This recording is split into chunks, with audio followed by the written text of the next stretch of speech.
नमस्कार, मैं हूं आपके साथ अभिषेक पुंडीर। 2 साल बाद फिर से एमएसपी की मांग को लेकर किसान एक बार फिर से आंदोलन करने के लिए दिल्ली आने की जद्दोजहद में लगे हैं। लेकिन इन आंदोलन जीवियों के इस बार प्रशासन और केंद्र के सामने एक भी नहीं चल रही। हालांकि इन उत्पात मचाने वालों ने ट्रैक्टर ट्रॉली से लेकर जेसीबी, बुलडोजर से लेकर पॉकलैंड मशीन तक को बॉर्डर पर तैनात कर दिया था। पराली में आग लगाकर उसमें मिर्ची पाउडर डालकर पुलिस को पीछे हटाने की लाख कोशिश कर ली, लेकिन अपनी साजिश में कामयाब नहीं हो पाए। लाखों करोड़ों की गाड़ियों में घूमने वाले, लाखों के ट्रैक्टरों को मॉडिफाई करने वाले ये कथित किसान आज भी बॉर्डर पर डेरा डाले हुए हैं। लेकिन ये किसान आंदोलन अब कमजोर होता हुआ नजर आ रहा है और उसका एकमात्र कारण है प्रधानमंत्री मोदी। कारण एक है लेकिन वजह कई है। पहली वजह है प्रधानमंत्री का एक ट्वीट और दूसरी वजह है केंद्र की मान सरकार को चेतावनी और तीसरी वजह है खुद किसान। तो चलिए पहले बॉर्डर के हालातों से शुरू करते हैं।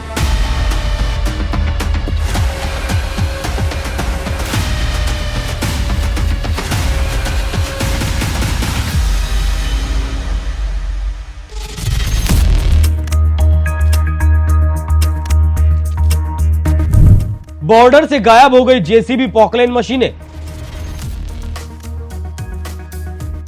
एक तरफ किसान दिल्ली आने के लिए सब कुछ करने के लिए तैयार है, दूसरी तरफ पुलिस कथित किसानों को रोकने के लिए भी तैयार है। हालांकि अभी किसान हरियाणा बॉर्डर पार नहीं कर पाए हैं, लेकिन दिल्ली पुलिस ने पहले ही ऐसी तैयारियां कर ली हैं कि किसान बॉर्डर पार न कर सके। सड़कों और बॉर्डर पर कड़ा पहरा है। किसानों और हरियाणा पुलिस के बीच कई बार झड़पें भी हो चुकी हैं। एक किसान नौजवान और 2 पुलिसकर्मियों की मौत की खबर भी सामने आ चुकी है और उसके बाद से ही बॉर्डर की तस्वीर अब बदलने लगी है। उसके बाद सवाल उठने लगा है कि क्या किसानों का मनोबल अब टूटने लगा है या फिर आपस का टकराव किसानों के इस आंदोलन को कमजोर कर रहा है। ये सवाल इसलिए उठ रहे हैं क्योंकि किसान पहले तो 2 दिन के विराम का खुद ही ऐलान कर चुके हैं। दूसरी तरफ जो मॉडिफाइड ट्रैक्टरों और मशीनों को फ्रंट पर तैनात कर किसान अपना शक्ति प्रदर्शन कर रहे थे, वो अब नदारद दिख रहे हैं, जबकि हरियाणा की तरफ तैनाती जस की तस है। जिन बख्तरबंद, पॉकलैंड और जेसीबी मशीनों के बूते किसान बैरिकेडिंग तोड़ दिल्ली कूच करने की हुंकार भर रहे थे, उन मशीनों को फ्रंट लाइन से हटाकर वापस ट्रॉलियों पर लाद दिया गया है। जेसीबी मशीनों और मॉडिफाइड ट्रैक्टरों को अंडरग्राउंड कर दिया गया और अब नहीं पता कि प्रशासन से टकराने वाले हथियार रातों रात कहां गायब हो गए। रातों रात बख्तरबंद, पॉकलैंड और जेसीबी मशीनों को गायब कर दिया गया। एक और बात जो गौर करने वाली है वो ये है कि जो इस आंदोलन की टॉप लीडरशिप है वो भी बॉर्डर से नदारद दिखी है। किसानों के बीच दिखा भारी मतभेद। जो किसान दिल्ली आने के लिए बॉर्डर पर डटे हैं उनमें भी अब 2 धड़े बट चुके हैं। एक तरफ वो किसान हैं जो केंद्र सरकार से बातचीत के बाद ही आगे की रणनीति पर काम करने की बात कर रहे हैं और दूसरी तरफ वो किसान हैं जो बस किसी भी तरह से दिल्ली को कब्जे में ले लेना चाहते हैं। इस धड़े को बहुत जल्दी है कि बैरिकेडिंगों को तोड़कर दिल्ली चला जाए। यही कारण है कि यह आंदोलन अब लगातार कमजोर होता जा रहा है। यह आंदोलन अब अनियंत्रित और हाईजैक हो चुका है। दूसरी तरफ हाईकोर्ट ने जो कहा है उसके बाद भी मान सरकार बैकफुट पर आई है। हाईकोर्ट का कहना है कि सड़क पर ट्रैक्टर ट्रॉलियों का उपयोग आंदोलन के दौरान करना बिल्कुल भी जायज नहीं है। तो पिछले 1 दिन में ऐसी कई घटनाएं घटी जो किसानों के फेवर में जाती हुई नहीं दिख रही। यही वजह है कि किसान अब अपने हथियार वापस भेजने लगे हैं। जो इस आंदोलन को कमजोर करने की एक और वजह है वो ये है और वो है प्रधानमंत्री मोदी का गन्ना किसानों के लिए 25 रुपए बढ़ा देना, क्योंकि इस फैसले से करोड़ों किसानों को सीधे तौर पर फायदा पहुंचने वाला है।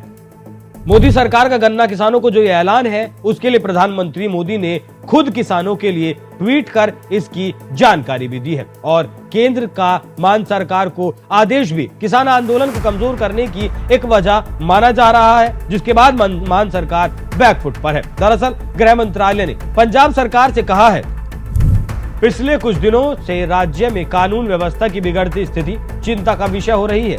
ऐसा लगता है कि विरोध की आड़ में उपद्रवियों, कानून तोड़ने वालों को पथराव करने, भीड़ जुटाने और पड़ोसी राज्यों में अशांति और अव्यवस्था फैलाने के स्पष्ट इरादे से सीमा पर भारी मशीनरी ले जाने की खुली छूट दे दी गई है। इसके साथ ही साथ एक आंतरिक रिपोर्ट का भी जिक्र किया गया है, जिसमें खुलासा किया गया है कि कैसे पंजाब की तरफ से साजिश के तहत किसानों को भेजा जा रहा है। आंतरिक रिपोर्ट के मुताबिक लगभग 1200 ट्रैक्टर ट्रॉलियां, 300 कारों, 10 मिनी बसों को इकट्ठा होने की अनुमति दी गई। अन्य छोटे वाहनों के साथ राजपुरा अंबाला रोड पर शंभू बॉर्डर पर 14,000 लोगों को इकट्ठा होने की अनुमति दी गई। राज्य सरकार ने ढाबी गुजरान बॉर्डर पर लगभग 500 ट्रैक्टर ट्रॉलियों के साथ 45,000 लोगों को आने की अनुमति दे दी। इस रिपोर्ट को देखकर कुल मिलाकर ऐसा कहा जा सकता है कि मान सरकार ने ये ढील दी गई, तभी ये किसान अपने ट्रैक्टर ट्रॉलियों, जेसीबी मशीनों और पोकलैन मशीनों को लेकर बॉर्डर तक पहुंच सके। रिपोर्ट से ये भी साफ जाहिर हो रहा है कि किसानों को भड़काकर एक साजिश के तहत बॉर्डरों पर भेजा जा रहा है। और जिस तरीके से लोग उपद्रव काट रहे हैं और ये सब चल रहा है लोकसभा चुनाव को लेकर, क्योंकि यही वो लोग हैं जो कह रहे हैं कि मोदी का ग्राफ लगातार बढ़ता जा रहा है और ये लोग बॉर्डर पर मोदी के ग्राफ को नीचे गिराने के लिए बैठे हैं। लेकिन वो इनके बूते की बात नहीं है और ये बात जितनी जल्दी इन कथित आंदोलनजीवियों को समझ आ जाए उतना ही बेहतर है। वैसे जिस तरीके से अब किसान बॉर्डर से छटने लगे हैं, उस पर आपकी क्या राय है? अपनी राय हमें कमेंट कर जरूर बताएं। नमस्कार।